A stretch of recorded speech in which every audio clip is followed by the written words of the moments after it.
Ya, pada kesempatan pagi ini, perkenalkan nama saya Joko Budiarjo, CGP Angkatan 7 dari SMP Negeri 5 Sukoharjo. Pada kesempatan pagi hari ini akan mengadakan melaksanakan tugas demonstrasi kontekstual untuk kegiatan tugas dari saya di LSM.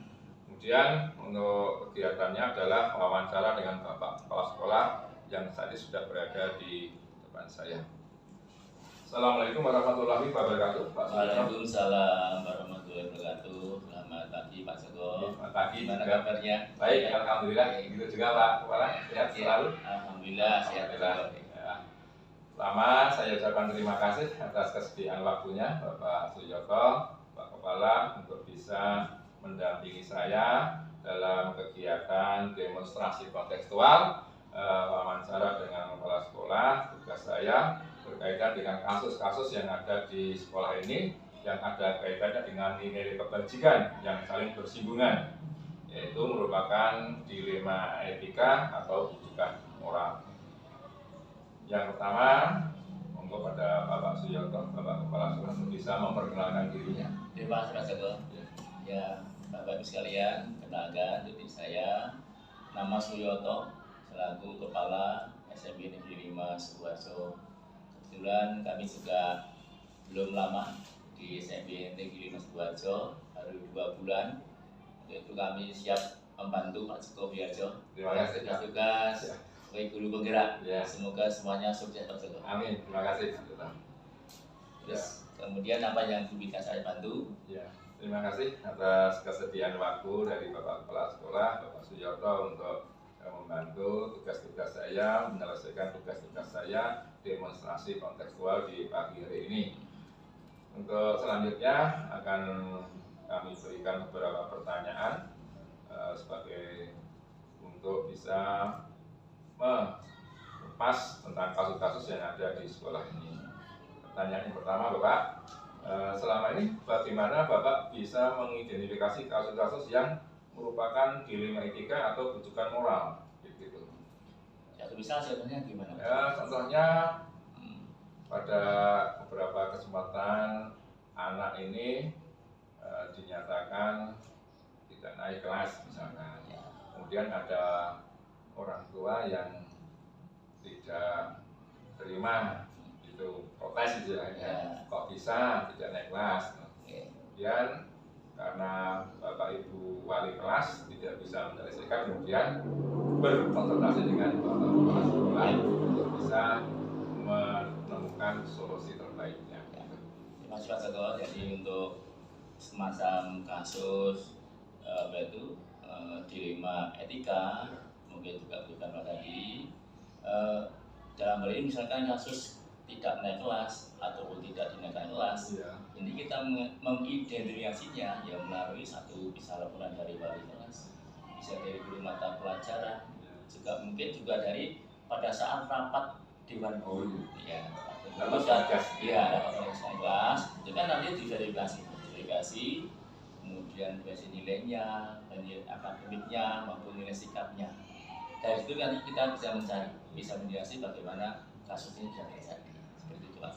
Jadi tidak semena-mena hanya tidak naik kelas, ya ada data pendukung ya, Bapak ya. Betul. Jadi ada data kita juga perhatikan adanya peraturan akademik di sekolah ini, jadi ada ketentuannya. Ya, jadi bisa dipertanggungjawabkan. Ya, pasti itu Pak. Ya. Ini orang tua kalau misalkan menanyakan siap untuk data ditunjukkan. Betul, ya.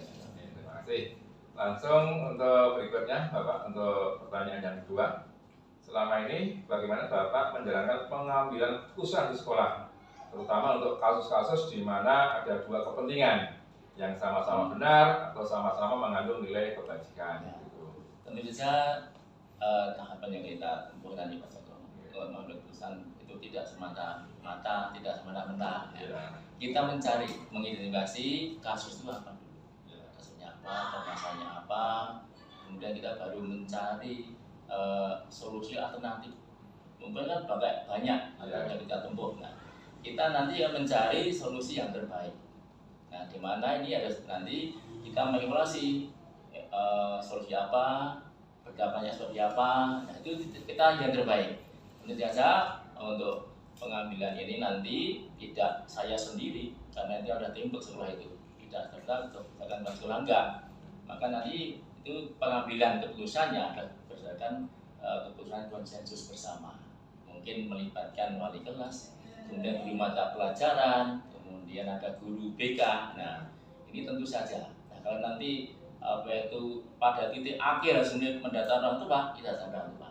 Seperti itu Pak Joko. Jadi semuanya nanti berdasarkan prosedur yang sudah ditentukan seperti ini. Jadi semuanya bisa dipertanggungjawabkan, bisa kolaborasi dengan warga sekolah yang bisa untuk mendukung data yang dibutuhkan. Oke, terima kasih Pak. Yang berikutnya nomor 3, langkah-langkah atau prosedur yang seperti apa yang Bapak biasa lakukan selama ini untuk menyelesaikan kasus-kasus seperti itu tadi Pak? Tentu saja langkah-langkahnya sudah menjadi ketentuan dalam peraturan akademik. Langkah-langkahnya bila terjadi kasus seperti apa? Sudah terjadi akan peraturan akademik. Misalkan pertama mengidentifikasi permasalahannya dulu. Yang kedua mungkin kita mengumpulkan informasi data-data siswa itu. Kemudian pembuktian, nah ini perlu ya, untuk penyelesaian masalah Pak Joko ya. Selanjutnya setelah itu kalau sudah ada buktinya, ada faktanya, kita kelola bersama, bermusyawarah, berkolaborasi antara pihak-pihak terkait. Tadi ada guru mata pelajaran, ada wali kelas, ada guru BK. Nah, kalau tadi saya ulangi lagi, bila mungkin melibatkan orang tua, itu kita orang tua. Itu Pak Joko. Jadi langkah-langkah sudah tertata rapi ya Pak, sudah seperti di aturan sebelum siswa itu masuk sekolah, sudah ada tanda tangan yang harus disepakati bersama. Kalau nanti sekira ada peraturan yang dilanggar seperti ini, ada sanksinya seperti ini, ya sudah paham betul sebetulnya ya. Jadi kalau ada hal yang demikian memang harus dikondisikan dengan warga sekolah. Kemudian yang nomor 4, apa saja yang selama ini Bapak anggap efektif dalam pengambilan keputusan pada kasus-kasus dilema etika yang seperti tadi? Selama ini yang kita lakukan Pak Joko, tadi kita kan sekolah itu bekerja tim ya.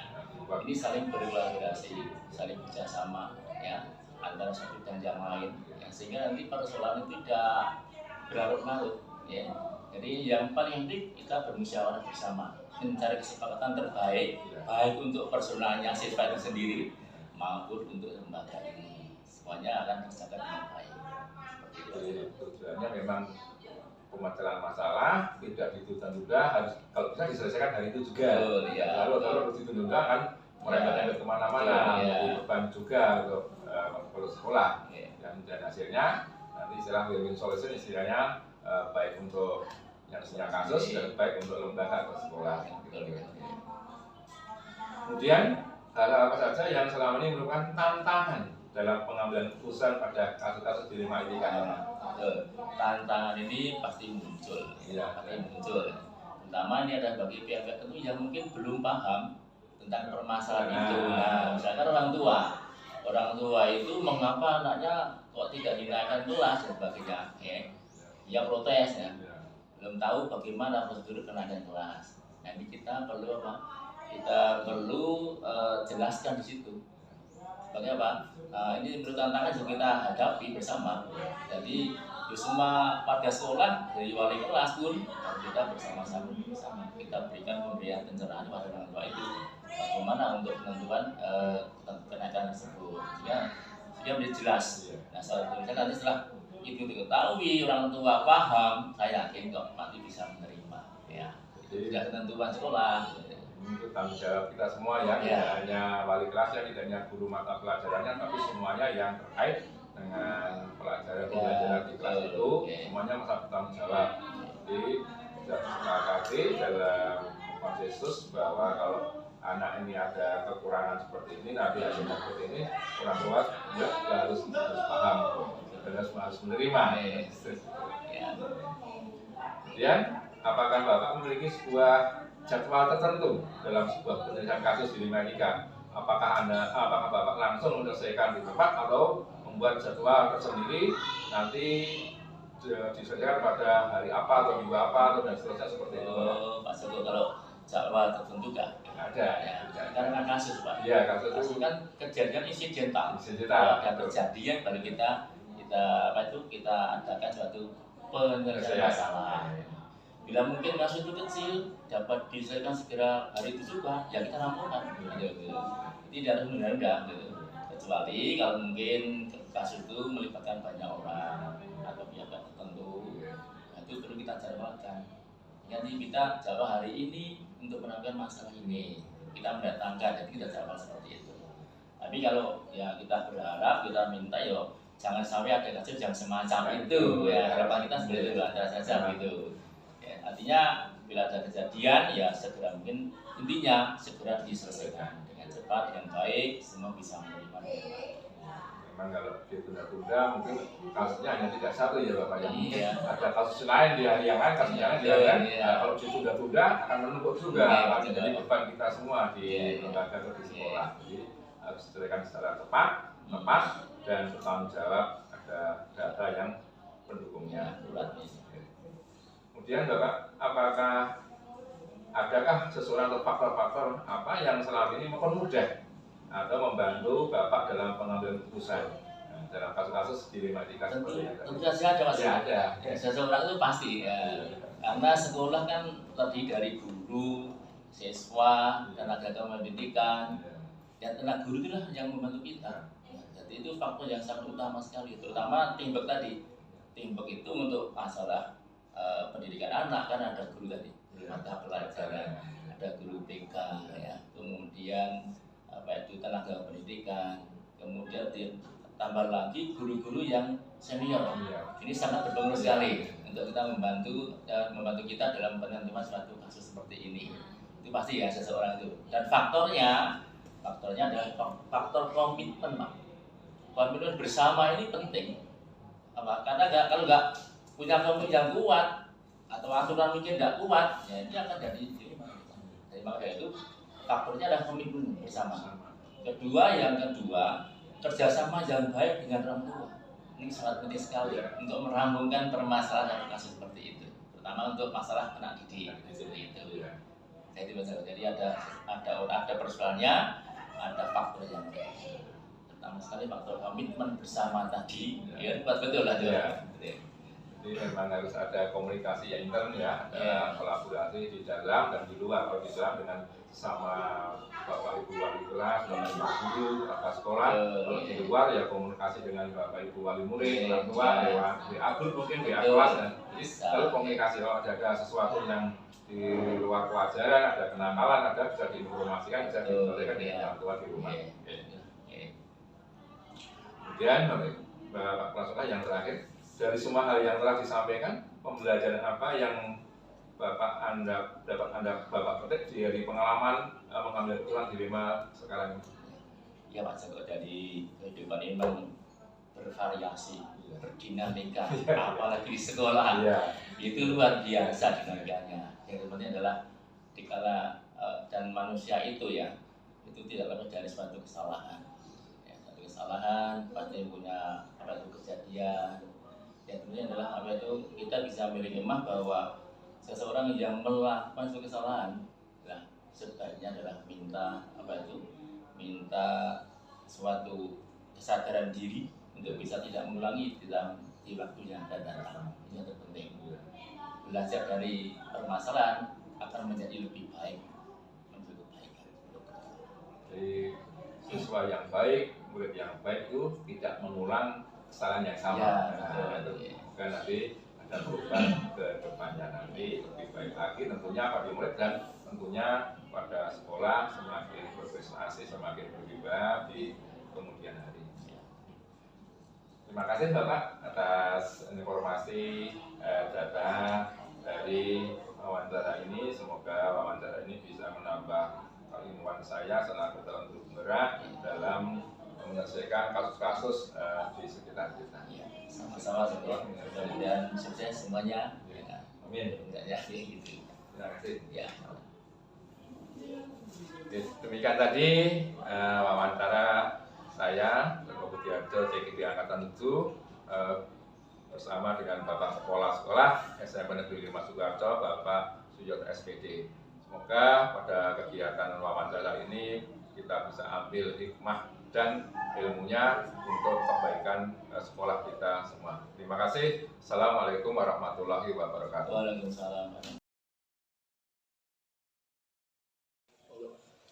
Assalamualaikum warahmatullahi wabarakatuh. Waalaikumsalam. Sebelumnya saya ingin memperkenalkan diri dulu, Pak Siti. Perkenalkan, nama saya Joko Budiarjo, CGP Angkatan 7 dari SMP Negeri 5 Sukarjo. Pada siang hari ini akan mewawancari Bapak Kepala Sekolah Bapak Siti yang nanti akan membantu melengkapi tugas saya pada modul 3.1 demonstrasi kontekstual. Assalamualaikum warahmatullahi wabarakatuh. Waalaikumsalam warahmatullahi wabarakatuh. Alhamdulillah. Bagaimana kabarnya Mas Siti? Alhamdulillah sehat. Ini berkat kita insya Allah dengan rajin menjaga pola-pola, insya Allah kondisi semakin sehat. Alhamdulillah sehat selalu Pak Siti. Pertama mengucapkan terima kasih yang sebesar-besarnya karena sudah meluangkan waktu kesediaannya Pak Sidik untuk wawancara pada siang hari ini untuk melengkapi tugas saya selaku CGP yang 7 gitu Sidik. Awal kita wawancara mungkin Pak Sidik bisa memperkenalkan diri dulu. Oh, alhamdulillah, selamat datang Bapak Joko. Ini perkenalkanlah, saya memperkenalkan diri. Nama saya Sidik Adi Suparna, SPD, MPD. Saya kepala sekolah di Sekolah Dasar Negeri Candi 3 Ngelipar. Oh, SD Negeri Candi 3 Ngelipar Gunung Kidul ya? Gunung Kidul. Wah, jauh sekali ya Pak Sidik. Alhamdulillah saya bisa berkesempatan bertemu dengan Pak Sidik, mewawancara kembali ilmu yang bisa saya gunakan nanti untuk kedepannya. Insya Allah saling melengkapi, saling belajar bersama. Langsung saja Pak Sidik, kita bisa mulai dengan wawancaranya.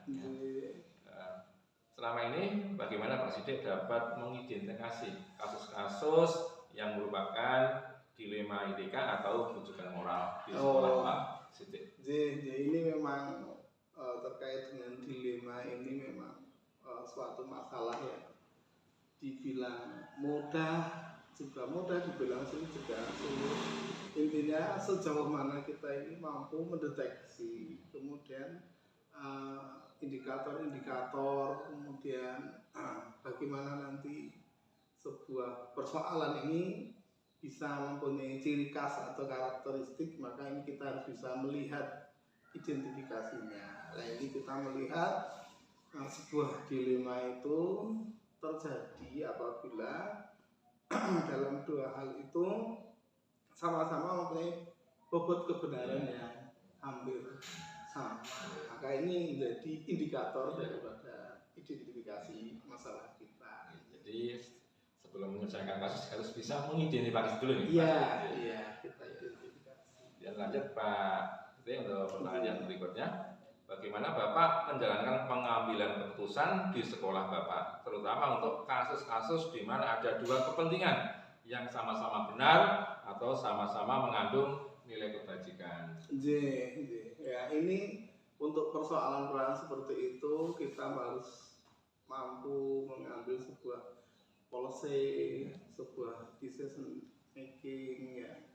Tentunya keputusan kita ini sangat-sangat harus cepat, harus segera mampu mengatasi persoalan, harus ada alternatif, ditimbang dan sebagainya.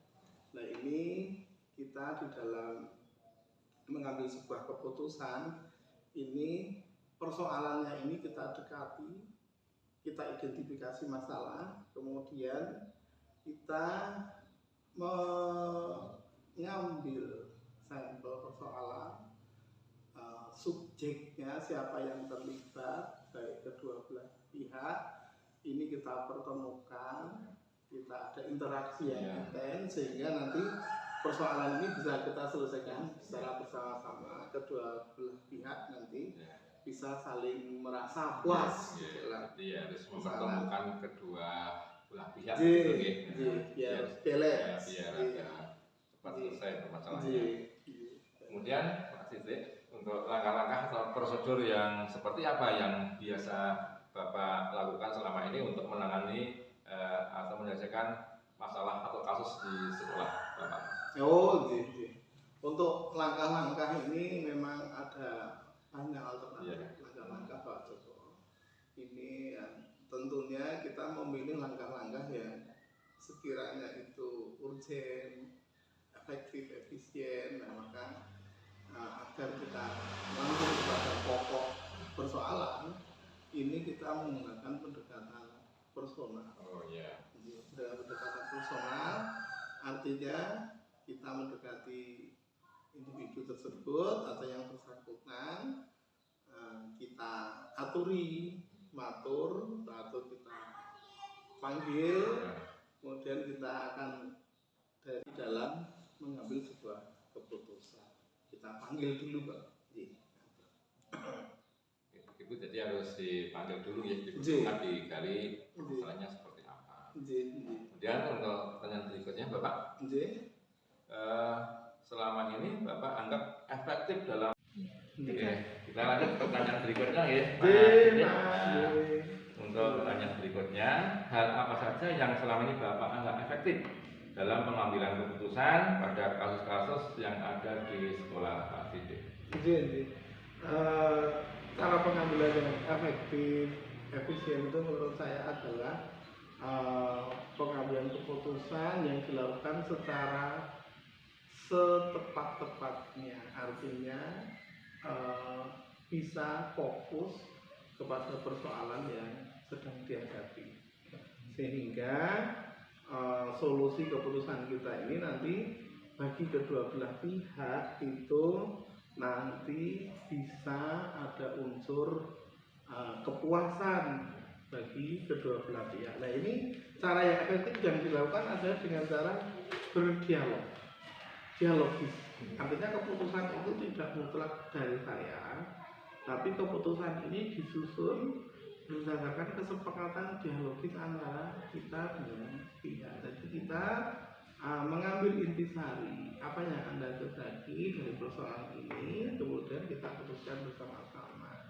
Dan kedepannya kita juga melakukan bimbingan, pendampingan, sehingga di kemudian hari nanti tidak akan timbul persoalan baru seperti itu. Jadi memang harus konsisten ya, urut tahapannya. Betul. Kemudian Pak Sidik, hal apa saja yang selama ini merupakan tantangan Bapak dalam pengambilan keputusan pada kasus-kasus dilematika yang ada di sekolah Bapak? Oh ya, itu tadi tantangan bagi seorang kepala sekolah yang kami rasakan dan menjadi pengalaman di lapangan adalah bagaimana kita ini mengambil sebuah keputusan yang tepat, yang solutif, yang keputusan ini benar-benar mencari solusi yang terbaik bagi kedua belah pihak. Solusi kita tawarkan, kemudian dari kedua belah pihak menerima dengan baik, melaksanakan dengan ikhlas, ada komitmen, maka ini keputusan kita ini, tantangan kita untuk mendapatkan sebuah keputusan itu terkait dengan bagaimana kita mampu mengambil keputusan yang tepat dan efektif, solutif. Gitu. Ya, sekali Pak ya. Jadi harus sistematis. Kemudian untuk pertanyaan berikutnya, apakah dalam menyelesaikan kasus-kasus yang dilematika yang ada di sekolah Bapak ini, Pak Sidik itu menjadwalkan khusus atau seperti apa?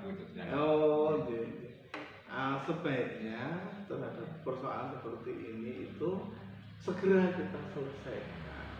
Kita mengambil sebuah kebijakan, mengambil hikmah dari persoalan ini dalam waktu yang sesingkat-singkatnya, kita selesaikan secara cermat. Kemudian kita mencegah jangan sampai itu terjadi persoalan.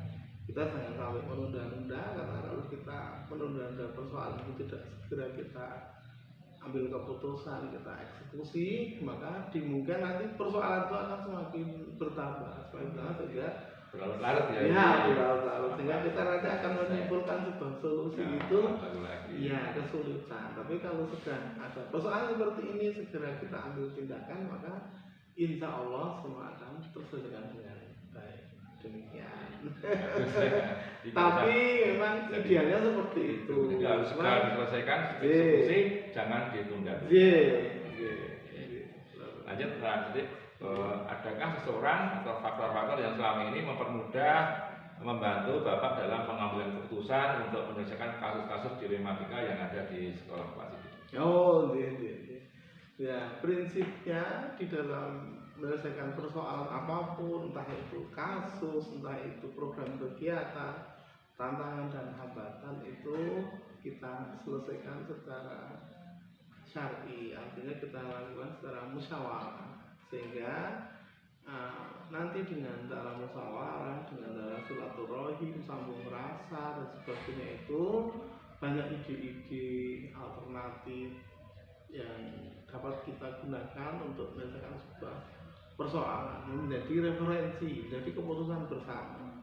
Kalau persoalan itu kita selesaikan dengan mufakat, itu nanti saya yakin tidak akan muncul kendala, baik dari segi teknis juga nanti hasilnya akan lebih optimal. Ya, langsung menyelesaikan permasalahan itu. Dan ya sedang menghadapi kasus ini kita harus sebagai mitra, sehingga kita musyawarah.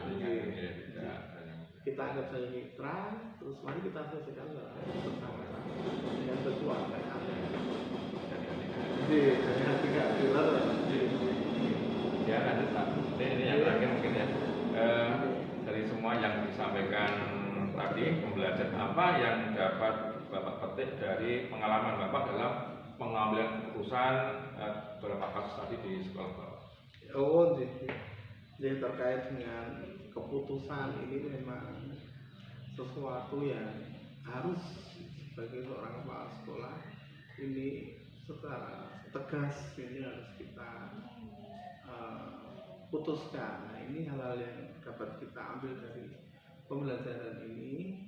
Janganlah kita di dalam mengambil keputusan ini bersifat egosentris, tapi kita memang harus mampu merespon, mengambil aspirasi dari banyak pihak, sehingga keputusan ini kalau merupakan kesepakatan bersama, ini tentunya nanti akan lebih makruh, lebih membawa hikmah, sehingga apa yang menjadi titik poin dan tujuan dari kita ini nanti akan tercapai. Andai kata tidak tercapai, nanti pasti akan ada jalan keluar, ya kan?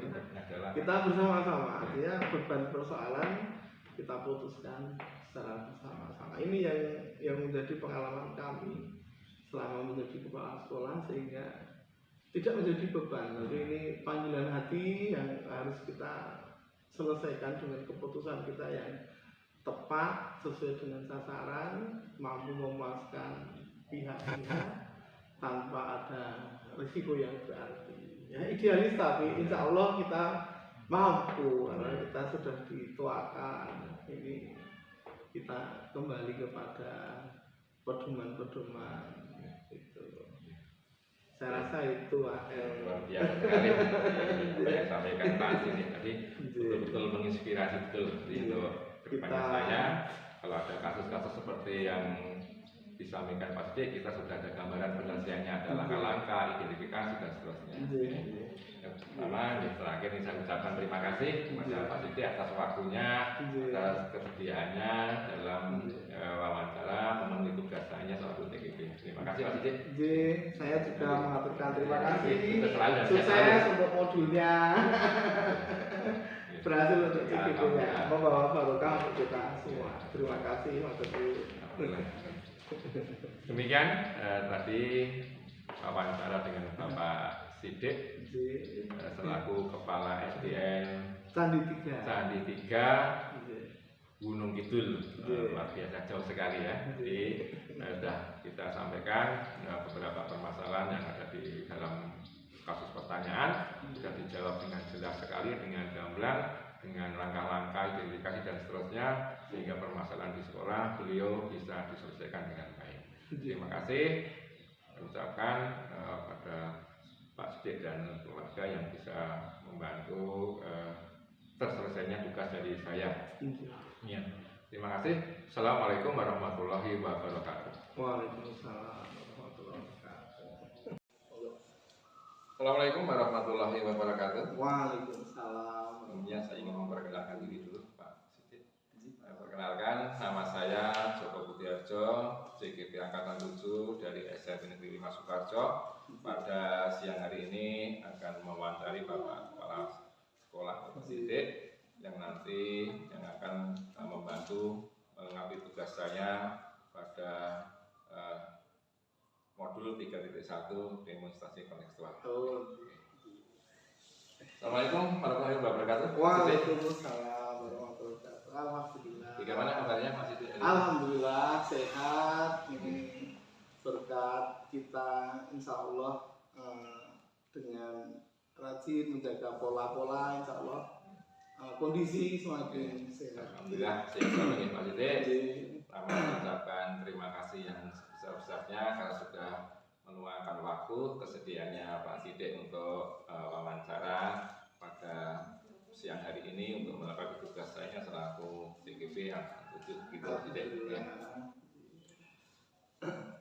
Untuk awal kita wawancara mungkin Pak Sidik bisa memperkenalkan diri dulu.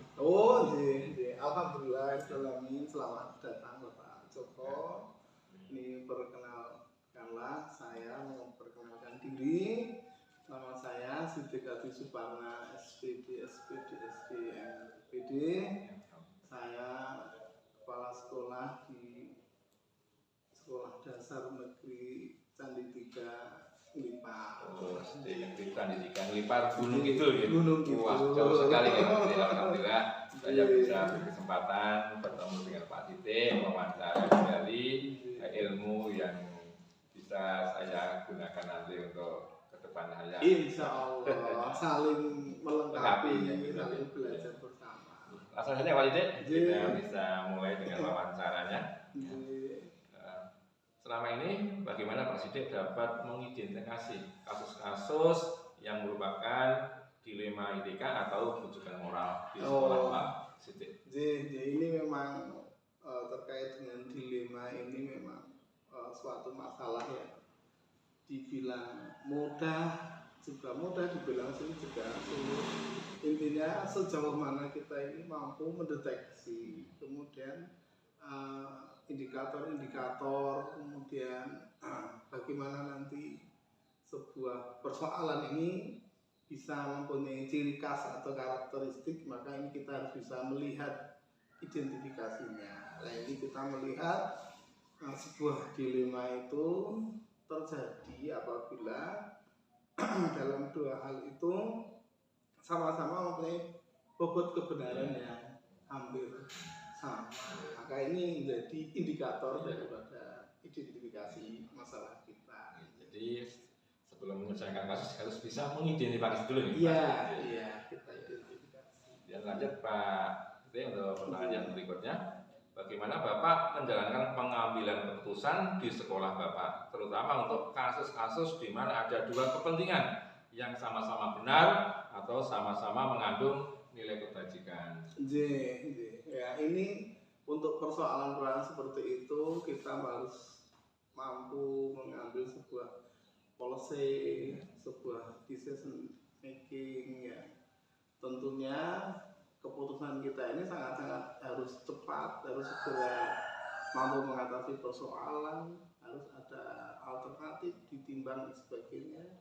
Nah, ini kita di dalam mengambil sebuah keputusan ini, persoalannya ini kita dekati, kita identifikasi masalah, kemudian kita mengambil sampel persoalan, subjeknya siapa yang terlibat, baik kedua belah pihak, ini kita pertemukan, kita ada interaksi yang intens sehingga nanti persoalan ini bisa kita selesaikan secara bersama-sama kedua belah pihak nanti bisa saling merasa puas Iya, gitu lah. jadi harus mempertemukan kedua belah pihak J, gitu nggih. biar Biar balance. ada cepat J. selesai J. permasalahannya.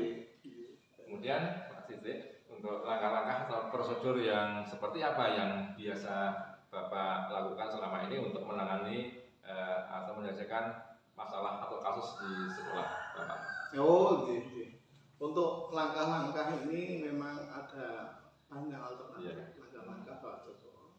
Ini yang tentunya kita memilih langkah-langkah yang sekiranya itu urgent, efektif, efisien, nah maka agar kita langsung kepada pokok persoalan, ini kita menggunakan pendekatan personal. Oh iya. Dengan pendekatan personal, artinya kita mendekati individu tersebut atau yang bersangkutan, kita aturi, matur, atau kita panggil, kemudian kita akan dari dialogis tersebut kita